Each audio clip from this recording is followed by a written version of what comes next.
దేవుని పరిశుద్ధ నామమునకు మహిమ కలుగునుగాక.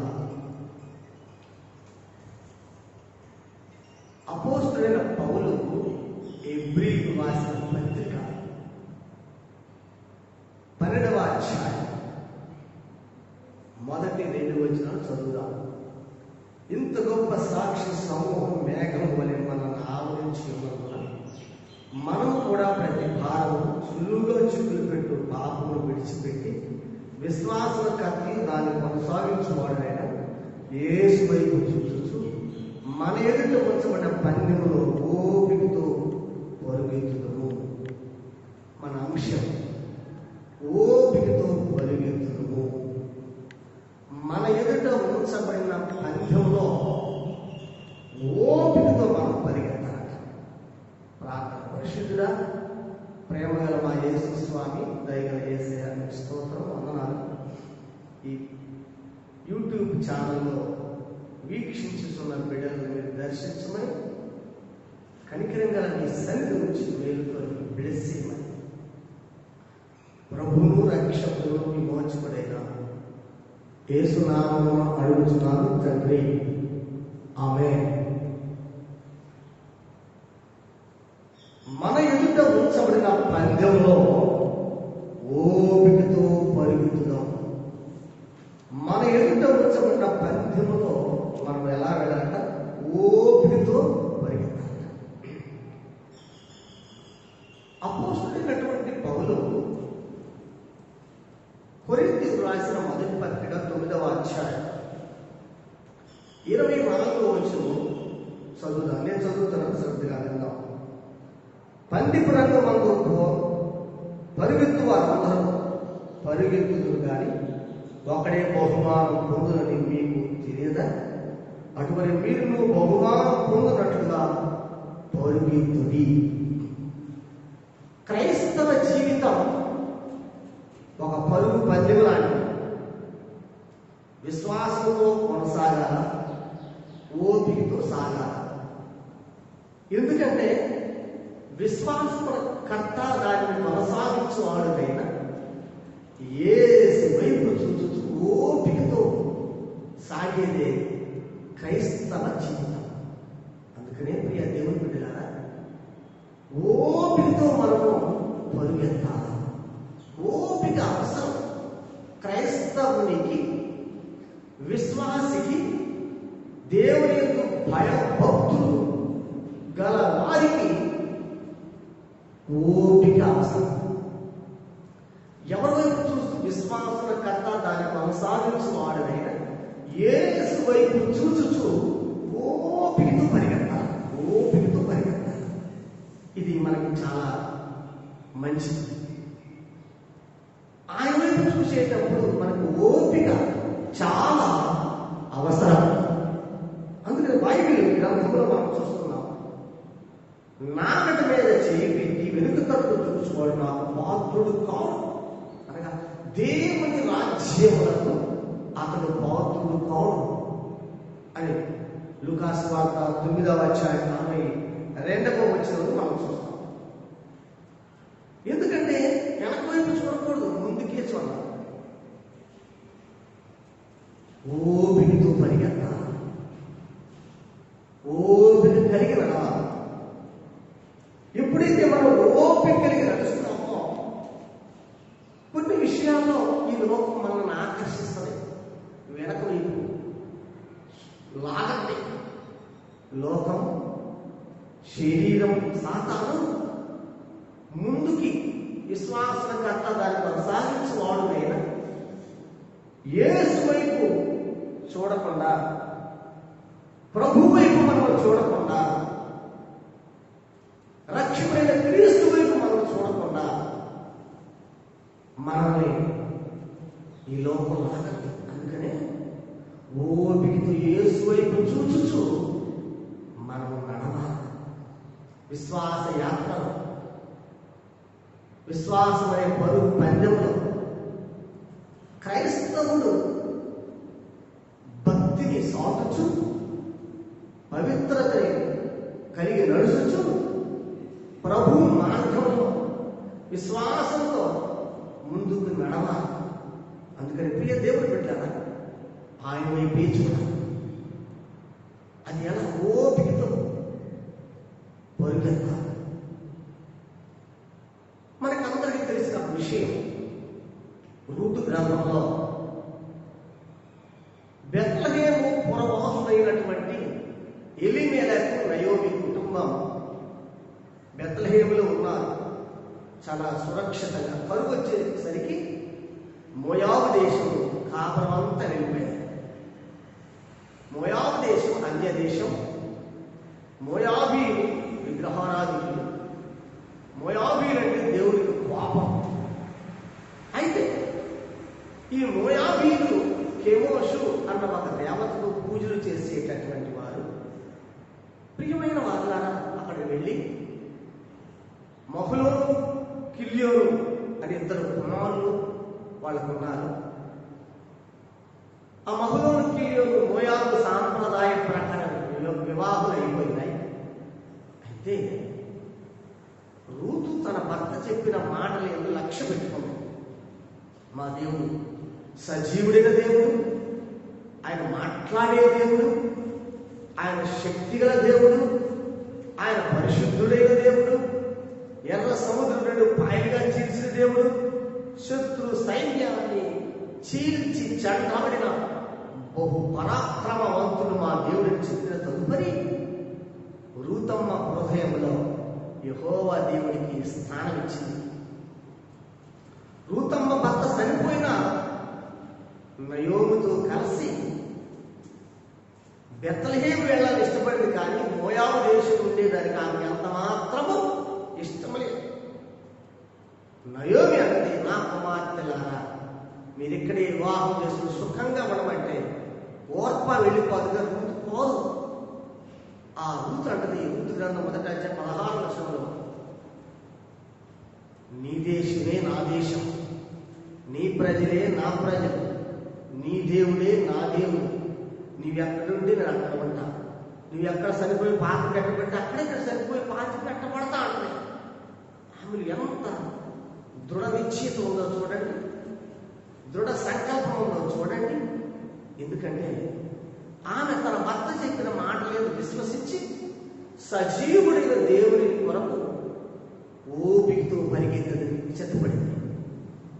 ఓపికతో పరిగెత్తడానికి సంసిద్ధురాలయ్యింది. ఎస్, మనము నమ్మిన దేవుని వైపు చూచుచు ఓపికతో వెళ్ళాలి. ఈమె బోయసు పొలంలో పనికి వెళ్ళింది. పనికి వెళ్ళేదానికి పొలము సంఘాన్ని గుర్తు.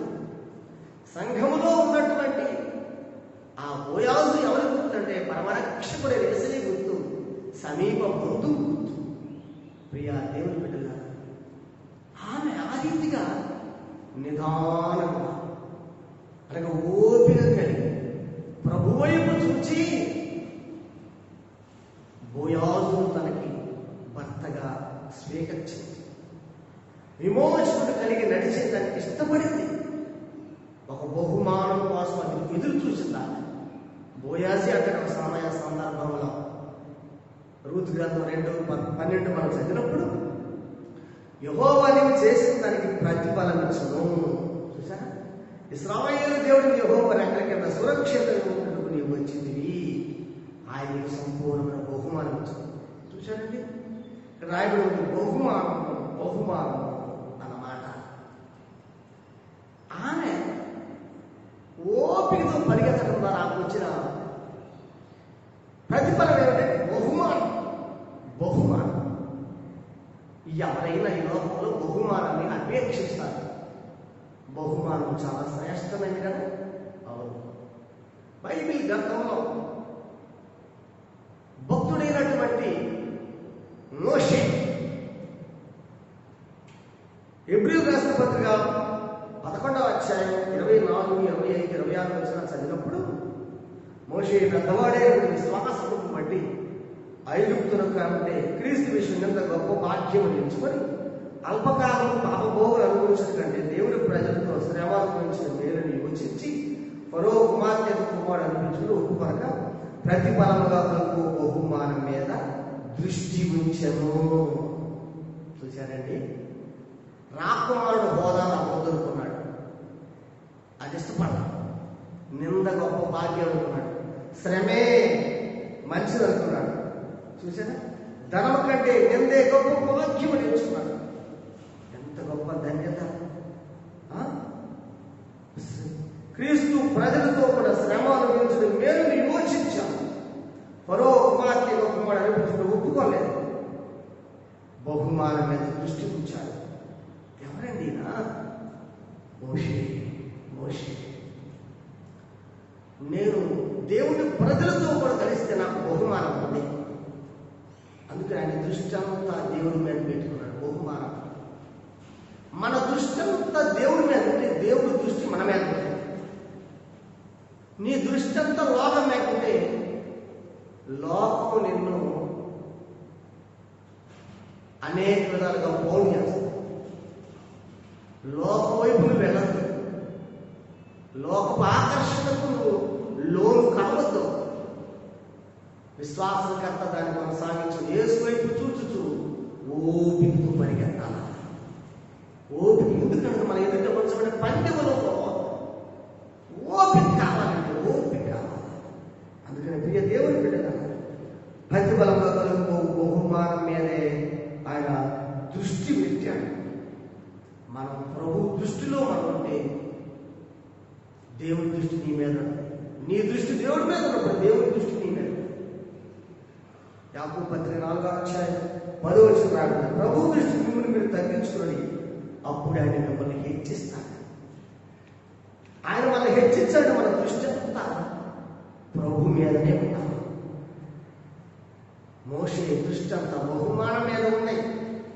ఐగుప్తు క్షయమైపోయేదని, ఐగుప్తు ఆశలు నాశనమైపోయే అని, ఐగుప్తు ధనం నిలబడదని, ఐగుప్తు వల్ల వచ్చే ఏ హెచ్చింపైన స్థిరము కాదని ఎరిగాడు. ఐగుప్తు అంటే లోకం. ఐగుప్తు అంటే ఈ లోకమే. లోకం ద్వారా నీకు వచ్చిన ఘనతలు ఏది నిలబడదు. కానీ దేవుడి ద్వారా వచ్చేటటువంటిది ఆయన దృష్టికి నువ్వు ఉంటే ఆయన నీకు బహుమానం ఇస్తాడు. నువ్వు ఎవరి దృష్టిలో ఉన్నావు? కొంతమంది గొప్పవాళ్ళ దృష్టిలో పడాలని ఎన్నెన్నో కార్యాలు చేసేందుకు సతమతం అయిపోతా ఉంటారు. దేవుడి బిడ్డ, నీవు దేవుడి దృష్టిలో ఉంటే నీకు గొప్ప బహుమానం ఉంటుంది. మనుషుల దృష్టిని ఆకర్షించాలని లోక భూయిష్టమైన పనులు చేయవద్దు. దేవుని దృష్టిలో నీ ఉండు. దేవుని దృష్టి నీ మీద ఉండును గాక. తప్పకుండా. అపోస్తలుడైన పౌలు గారు దేవుని వైపు చూస్తూ నడిచినట్టుగా గ్రంథం చెప్పుకోండి. అపోస్తలుడైన పౌలు ఫిలిప్పీయులకు రాసిన పత్రిక 3వ అధ్యాయం 10 నుండి 14 వరకు మనం చదివితే కొన్ని మాటలు, ఏ విధము చేతనైనా మృతులలో నుండి నాకు పునరుత్థానం కలగవల్లని, ఆయన శ్రమంలో పాలువాడే ఇంటిలో ఇరుగు నిమిత్తం సమస్తము నష్టపరుచుకొని వాటిని నేను దేని నిమిత్తము క్రీస్తు చేత పట్టబడితేనో అని అంటాడు. దాన్ని అంతకు రాయబడి ఉంది. ఏ విధము చేత మృతుల్లోడు పునరుత్థానం కలగాలి. ఆయన ఒక అపేక్ష. క్రీస్తు మృతుల్లోడు లేచుడు నేను లేపడా, మృతులలో నాకు పాలిభాగం కలగాలి. చనిపోయి తిరిగి లేచిన వారిలో మొదటి పునరుత్థానంలో నాకు కూడా భాగం ఉండాలన్న దృఢ నిశ్చయత పౌలు గారిలో ఉంది. ప్రియ దేవుని బిడ్డ, ఎందుకంటే మొదటి పునరుత్థానం అంటే 1000 ఏళ్ల ప్రభుత్వ పరిపాలన మనం ఉంటాం క్రీస్తు యేసుతో.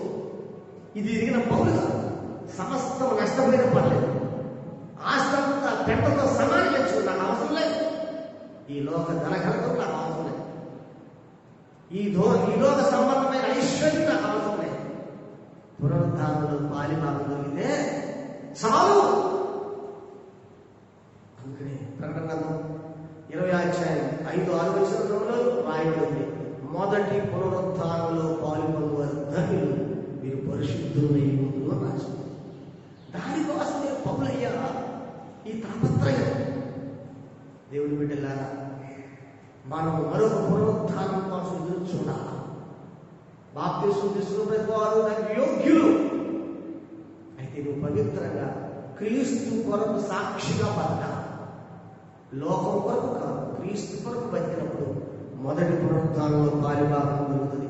సమస్తాన్ని నష్టపరుచుకున్నటువంటి వాటిని పెంటతో సమానం ఇచ్చినట్టు లోక సంబంధమైనవి. దేని నిమిత్తం క్రీస్తు యేసు చేత పట్టబెడుతున్నాం, దాన్ని పట్టుకున్న వాళ్ళని పరిగెత్తుచున్నాను. చూసారా, ఏ పర్పస్ మీద దేవుడిని పట్టుకున్నాడో దమస్కులో, దానిని పట్టుకున్న వాళ్ళని పరిగెత్తుతున్నాడు.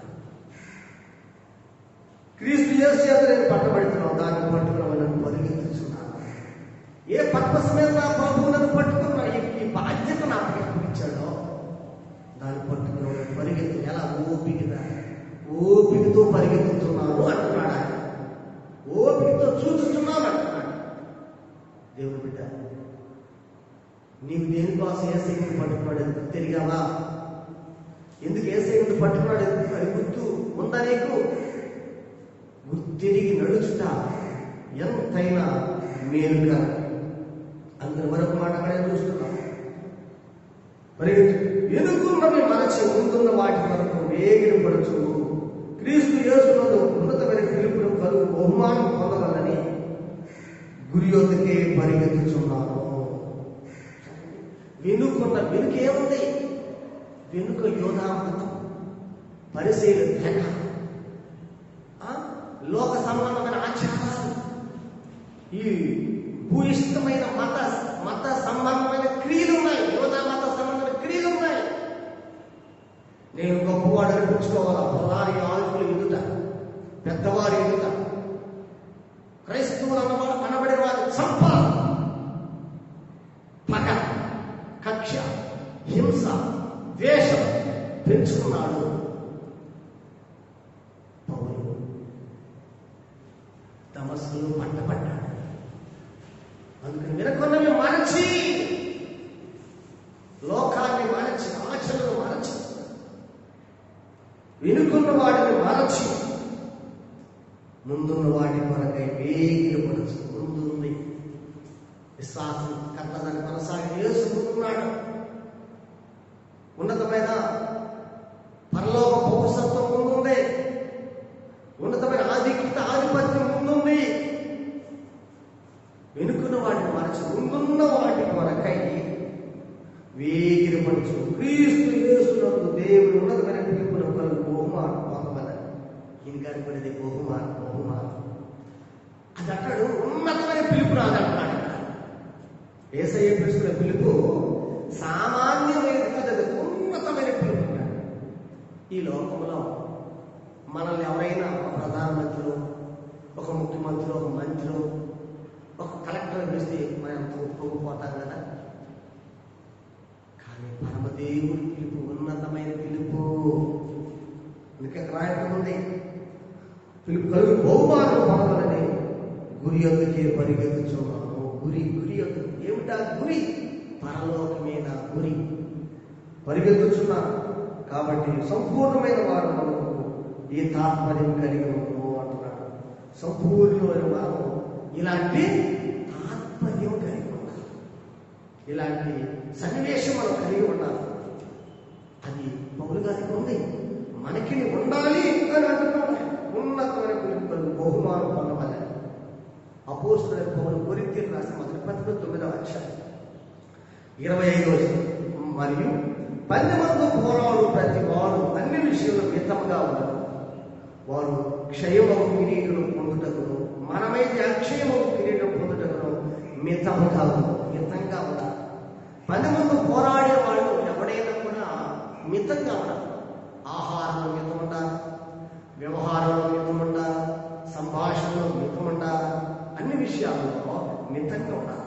అందుకని బైబిల్ గ్రంథం చెబుతుంది, సామెతల గ్రంథం 23:2 నువ్వు అధికంగా భోజనాపేక్ష గలవాడు అయితే నీ గొంతు కత్తి పెట్టుకోమన్నాడు. సుఖభోగములు ఎందు వాంఛగల వాడికి లేవు వస్తుంది. అందుకని నువ్వు మితంగా ఉండమన్నాడు. తేనె కనుగొంటివా తగిన మట్టికే తాగు అన్నాడు. మితంగా ఉండమంటున్నాడు. తీతు పత్రిక 2వ 2 ఏలేగా వృద్ధులు మితానుభవం కలవాలి. వృద్ధులు అనుభవం మితానుభవం ఉండాలి. ఎందుకంటే వాళ్ళు ఎవరు అనుభవించి చూచి ఉంటారు కాబట్టి మితంగా ఉంటారు. అన్ని విషయాలు మితంగా ఉంటారు. మనము కూడా మితంగా ఉండాలి. ఎందుకు? మనం ఏ పర్పస్ మీద దేవుడు మనం పిలిచాడు. ఓపికతో పరిగెత్తాలంటే మనం మితంగా ఉండాలా. ఒక బంధు రంగంలో పరిగెత్తేవాడు తగ్గుతాడు, అభ్యాసం చేసుకుంటూ ఏదో కడుపు పట్టిన తినడం. మితంగా ఉంటాడు. మితంగా ఉంటేనే అతను ఆధిపత్యం పొందుకోగలడు. గురి యొక్కకు పరిగెత్తేటట్టుగా ఉన్నారు. కొరింథీయులకు రాసిన 1:9-26. కాబట్టి నేను గురి చూడని వారి వలె పరిగెత్తువాడను కాను, గురి యొక్కకే పరిగెత్తుతున్నా. ఆ ఉన్నతమైన పిలుపుల కొరకు బహుమానం పొందవాలని గురి యొక్కకే పరిగెత్తుతున్నాను. ఎందుకంటే నా గురి ఉన్నతమైన బహుమానం పొందాలన్నది. ఆ బహుమానం పొందాలని గురి యొక్కకు పరిగెత్తున్నా. సంపూర్ణమైన వారందరూ ఈ యొక్క బహుమానం పొందుతారు అని అంటున్నాడు. కనుక ప్రియ దేవుని బిడ్డలారా, జడ్జి అయిన వాడు పోరాడినప్పుడు నియమం ప్రకారం పోరాడుకునే వారికి కిరీటం దొరకదు, అనగా బహుమానం దొరకదు. ఎలా ఉండాలి? నియమం ప్రకారం రూల్స్ అండ్ రెగ్యులేషన్స్ ఉంటాయి. ఏ ఆటకైనా, కబడ్డీ కావచ్చు, క్రికెట్ కావచ్చు, ఖోఖో కావచ్చు, వాలీబాల్ కావచ్చు, బేస్బాల్ కావచ్చు, ఏదైనా కావచ్చు, కొన్ని రూల్స్ ఉంటాయి. ఆ రూల్స్ ప్రకారం అతడు ఫాలో అయితేనే. అంటే జడ్జి అయిన వాడు పోరాడినప్పుడు నియమం ప్రకారం పోరాడుకుంటే వారి కిరీటం లేక బహుమానం రాదు. అందుకే నియమం ప్రకారం. ఏ నియమం? 2 నియమాలు. ఒకటి ఆత్మ నియమం, ఇంకోటి శరీర నియమం. శరీర నియమం ప్రకారం పోరాడితే సుఖం లేదు. ఆత్మ నియమం ప్రకారం పోరాడాలి. ఆత్మ ఏం జీవింపజేస్తుంది. శరీరం కేవలం నిష్ప్రయోజనమైన ఈ శరీరాన్ని కాక ఆత్మానుసారంగా నడిచేటట్లు మనం సిద్ధపాటు కలిగి ఉంటాం. ఎందుకంటే ఆత్మ చేత శరీర క్రియలను చంపాలి. ఎప్పుడైతే ఆత్మ చేత శరీర క్రియలను చంపుతామో ఆత్మానుసారంగా మనం జీవిస్తాం, ఆత్మానుసారంగా ప్రవర్తిస్తాం, ఆత్మానుసారంగా జీవించగలం. ఆత్మానుసారంగా నడుచడం ద్వారా దేవుడు గెలిచిన వైపు బహుమానం ఇస్తాడు. అవే కిరీటాలు. అది అక్షయ కిరీటమే కావచ్చు, నీతి కిరీటమే కావచ్చు, మహిమ కిరీటమే కావచ్చు, వాడవాళ్ళ కిరీటమే కావచ్చు, అది మహిమోన్నతుడు ఏ కిరీటమే కావచ్చు. ప్రియ దేవుని బిడ్డ, నియమం ప్రకారం పోరాడితేనే, నియమం ప్రకారం పోరాడితే ఇలాంటి ఆధిక్యతలు, ఆధిపత్యాలను పొందుకోగలం. మన ఎదుట ఉంచబడిన పందెములో మనం ఓపికతో పరిగెత్తాలా. ఓపిక కావాలి భక్తి జీవితంలో. ఓపిక కలిగి విశ్వాసకర్త దాన్ని కొనసాగించేవాడునైనా యేసు వైపు చూడాలి. ఓపికతో పరిగెత్తాలి. ఓపికతో మనం ప్రభు వైపు చూద్దాం. ఉన్నతమైన ఆ బహుమానం సంపాదించుకుందాం. ఆత్మానుసారంగా నడుద్దాం, ఆత్మానుసారంగా జీవిద్దాం. ఆత్మలో పురోగతి కలిగి పరిశుద్ధాత్మతో మమేకమై ఆయనతో కలిసి జీవించినప్పుడు ఆ ఉన్నతమైన స్థితిని మనము అనుభవించడం. అలాంటి స్థితి ప్రియ పరిశుద్ధాత్మ దేవుడు మనకు అనుగ్రహించినట్టు ప్రార్థించారు. కళ్ళు మూసుకుంటూ ప్రభు అయిన యేసయ్య, దయగల తండ్రి, నీ నామానికి స్తోత్రం, వందనాలు. నీ కృపా, నీ కనికరం గల సన్నిధికి స్తోత్రం. పరుగు పందులు ఓపికతో పరిగెత్తమని, మా ఎదుటి వచ్చిన పరుగు పందులు ఓపికతో పరిగెత్తే అనుభవం వాక్యమైన ప్రియబిడ్డ ಎಲ್ಲరికీ దయచేయి. మా వీక్షకులకు అందరికీ దయచేయమని భక్తి మార్గం నడిచి ఉన్నతమైన ఆ యొక్క మహిమను పొందుకునేటట్లుగా ఆత్మానుసారంగా మనం జీవించి శరీర నియమం ప్రకారం కాక ఆత్మ నియమం ప్రకారం జీవించి అనేక బహుమానాల కిరీటలు కొనుక్కుంటూ ప్రతి వారికి మీ సిద్ధపాటు దయచేయండి. కృపను కనికరాన్ని కటాక్షం వచ్చినది ప్రభువును రక్షకుడు విమోచకుడైన యేసయ్య పరిశుద్ధ నామములో అడిగి వేడుకొచ్చుకున్నాము తండ్రి. మన పరమతండ్రి దేవుని ప్రేమ కుమారుడు కృప నిత్యుడు పరిశుద్ధాత్మ నిమిత్తిస్తుంది సదా మీకు అందరికి తోడుగా ఉండి నడిపించును గాక. ప్రభువైన యేసు కృప సదా మీకు అందరికి తోడుగా ఉంచును గాక. ఆమేన్. Praise lord. మీకు అందరికీ వందనాలు.